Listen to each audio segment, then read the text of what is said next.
Hey guys, my name is Elijah, and in this tutorial I will show you how to delete workspace in ClickUp.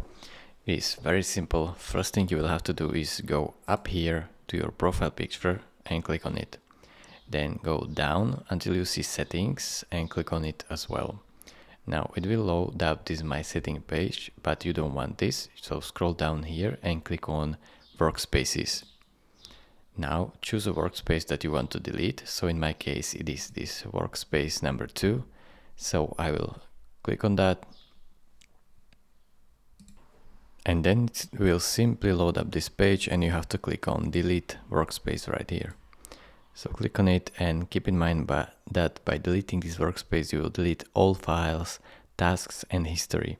So this action is permanent and cannot be reverted. To continue, please type workspace name to delete.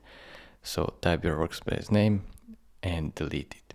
Thank you for watching. If this video was helpful to you, consider subscribing and liking this video, and I will see you in the next tutorial. Bye bye.